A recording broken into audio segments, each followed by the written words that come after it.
It's been 4 years since the launch of the Xbox 360, and 3 years since the PS3 hit the market. To this day, there's been endless debate on which console is number one. Each camp has hordes of fanboys ready to swarm to the defense against any attack against their preferred platform. Just visit News for Gamers or any other game blog, and there's bound to be a dispute or debate on the subject. Both devices are now well into their product cycle, and the time for excuses is now over. And in this series of videos, I'll be comparing the devices on a level playing field, where we are right now in Fall 2009. I'm going to be covering all the aspects of the devices, hardware, accessories, price, and functionality, the user experience both online and offline. We're also going to be comparing the top exclusive and multi-platform games of Fall 2009. It's all going to be covered in depth, so get ready for 12 rounds of heavyweight game console action. It's LP from Techno Buffalo, and welcome to the Console War Showdown.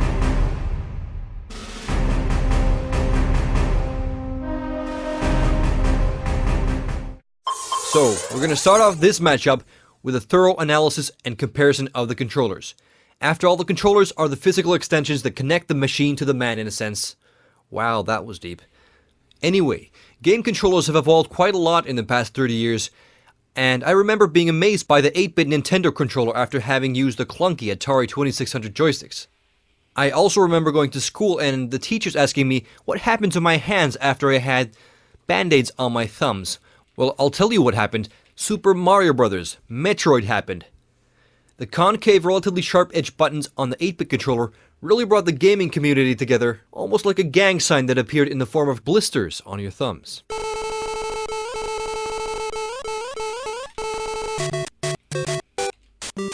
So here we are 20 years later looking at the PS3 and Xbox 360 controllers, and this time around they both actually look like something designed for the hand. So which is the better controller? The first DualShock is widely considered as the benchmark for modern controllers. 2 analog sticks, triggers for your index fingers, and rumble support. Pretty much every controller made after the DualShock has taken some aspects from its design. And yes, even the 360 controller has taken a lot from the DualShock controller.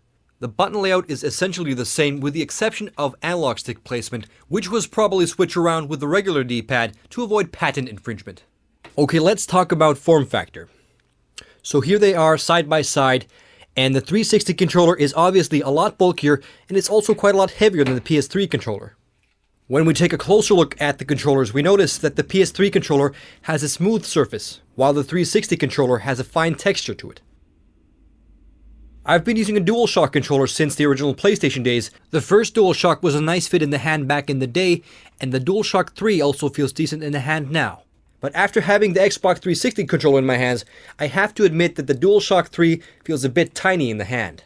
The Xbox 360 controller is a snug fit in the hand, and it really feels like something made for an adult. Microsoft has definitely had some top ergonomics engineers working on the controller. It's large enough to support your entire fingers, and it truly feels comfortable. The smaller size of the DualShock equates to less support for your hands and fingers, and you actually have to bend your fingers quite a bit to hit the triggers. Pressing the triggers on the 360 controller feels a lot more natural. Even though the DualShocks have always proven successful, I would have liked to seen Sony make some bigger alterations ergonomically to the DualShock 3. Apparently the development budget was put into the 6-axis motion controls that really haven't gone beyond the novelty factor, and admittedly very few games take good use of the motion controls.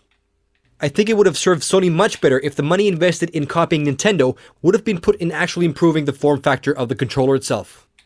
But the 360 controller isn't perfect either. I have to mention I've been getting some pretty weird symptoms after using the controllers. I've been experiencing some numbness in my middle finger, and I figure that it's caused by the ridge under the back triggers that are pressed pretty intensely against some of the nerves on the joints of my fingers. Even though it may have given me an excuse to flip you guys the finger, I'm pretty serious about this. My finger's been numb for a week now, and I could probably stick a needle in there and not feel a thing. I can't be alone on this. Anyways, despite losing sensation in my middle finger, ergonomics-wise, the points go to the 360 controller. Okay, let's check out the build quality. As you can probably hear, the PS3 controller is a bit squeaky when a lot of force is put into it.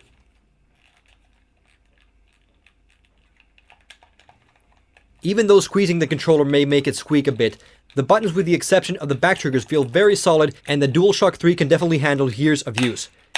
I've been using this particular controller for a couple of years now with hundreds and hundreds of hours of gameplay, and you can barely notice the wear and tear. So I can't not be satisfied with the durability of the PS3 controller. The 360 controller is definitely a lot heavier device, but apparently heft brings solidity. It's almost impossible to get the 360 controller to squeak when you squeeze it. The plastics feel a bit tougher than the DualShock plastics, and all of the buttons on the 360 controller feel very solid, and you could probably fight off a bear attack with the 360 controller. Okay, just a small bear. If a grizzly bear attacks you, you're pretty much a goner. Anyway, the point is I'm quite impressed with the solidity of the Xbox 360 controller. So I have to award build quality also to the Microsoft variant. As you have hopefully noticed, both controllers are wireless. The PlayStation 3 uses a Bluetooth connection, and the Xbox 360 uses a 2.4 GHz wireless connection, which are both good up to about 30 feet or 10 meters. The Bluetooth connection is definitely more stable. Every once and again I seem to lose connection with the 360 controller, but it's nothing too serious. Battery life is about twice as good on the 360 controller. You can get about 40 hours with the Xbox variant, while the Bluetooth controllers will last you about 20 hours on the PS3. But a very annoying thing is that you have to buy rechargeable battery packs for the 360 controllers, which will cost you another $20 per controller. I think Microsoft saved money in the wrong place here. The PS3 controllers are rechargeable out of the box, and you can charge them from any USB-powered device. Buying the rechargeable battery packs and charger is a bit of a hassle when the PS3 recharging is so effortless.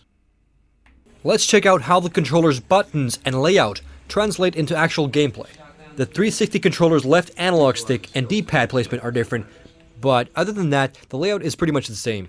In my opinion, having analog sticks placed symmetrically makes for better dual thumb coordination. I know it sounds kinda dumb, but I think you know what I mean. Also, there's a bit less strain on the left thumb when the analog stick is placed lower. The tops of the PS3 analog sticks are convex, while the tops of the analog sticks on the 360 controllers are concave. I really can't differentiate which feels better, because both feel very natural under the thumbs. The analog sticks on both controllers are very responsive. There's a slight dead zone on both controllers, and by dead zone I mean an area in which the controller does not register movement. The smaller the dead zone, the more intricate movements will register, which for example may result in more precise sniping. But I would estimate that the dead zone on both controllers is pretty much the same. The analog sticks on the 360 controllers definitely have a bit more resistance to them, which I kinda like. Having more resistance in the analog sticks, in my opinion, makes for better control in, for example, driving games. It's a bit easier to oversteer with the PS3 controller. Not to say that it doesn't happen with the Xbox 360 controller as well.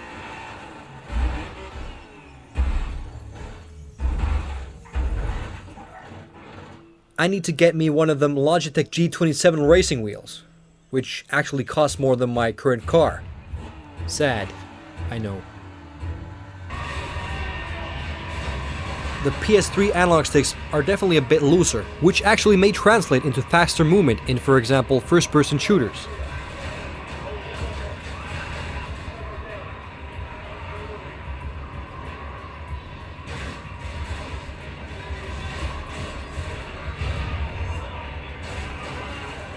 Possibly the biggest weakness of the 360 controller is definitely the regular D-pad.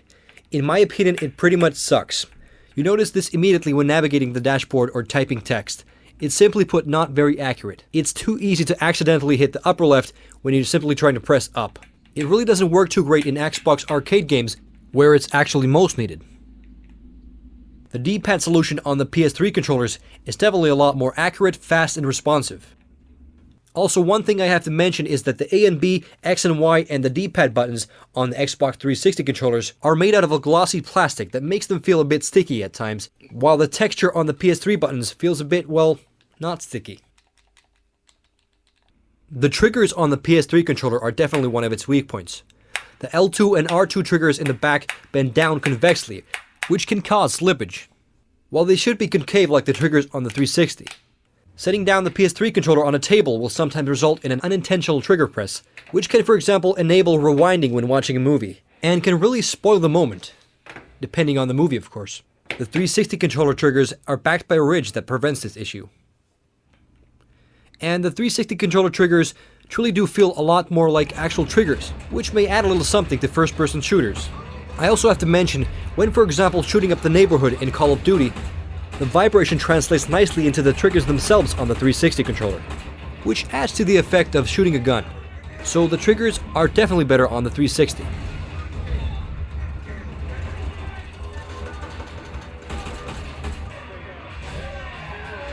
I have to admit that I enjoy both controllers immensely. They're both in a sense damn good, but there are pros and cons on both controllers, and it'd serve Sony and Microsoft well if they got these controllers to mate to create something of a hybrid of the two. And here's what it might look like.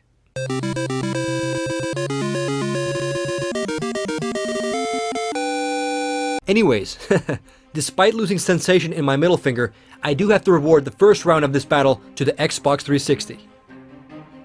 Because Sony, in my opinion, even though the DualShock 3 is great, Sony has played it a bit too safe because they really haven't improved much on the controller from previous iterations. So the Xbox 360 takes this round by a slight edge. Stay tuned for the next round where I take an in-depth look and analysis comparing the hardware.